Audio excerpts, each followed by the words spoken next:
as businesses do better, as their profits improve, as they're successful coming out of the pandemic, they should be sharing some of that success with the workforce that's providing the dollars that are coming in the door. We don't have that industrial relations system at the moment. Even before COVID, wages had been flatlining the whole time that this government was in office. We need to change the system. What about wages in childcare and aged care? Because that's focused in this budget. I think that's a fantastic example. Childcare and aged care, we've got massive skills shortages. We're looking for people to work in those industries. Those jobs are in every community across Australia, but the pay is so low that we're really expecting this largely female workforce to do it for the love of the work. Labor has already said that we need to allow our independent umpire, our Industrial Relations Commission, to consider these industry-wide gender pay gap industries where, because they're female-dominated industries, because they're caring industries, we're just used to paying people too little to do the work. But we've got our own booklet. Well, fantastic. We've got a booklet. Everything's fine.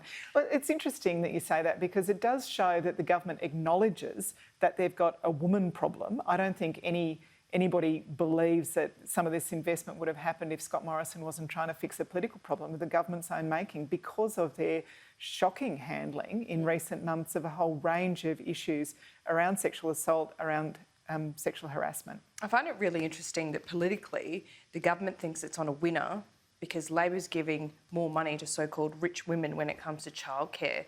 Do you have a problem, a political problem, or do you think that people accept that it is a productivity measure and it's fair?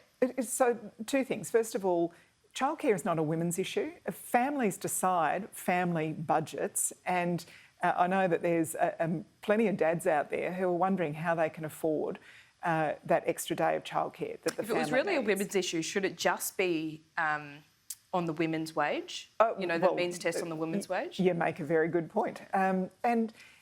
So it is a productivity issue. We know that there are a lot of highly skilled women, and it is usually the women who end up giving up that extra day a week or extra 2 days a week.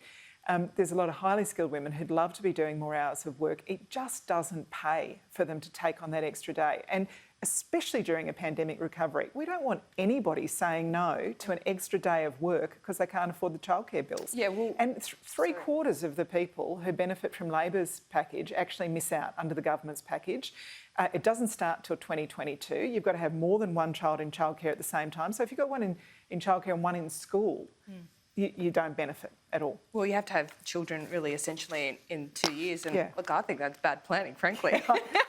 It's pretty hard. No, it's hard. Pretty hard work. If you have 2 children under 2, I'm with you.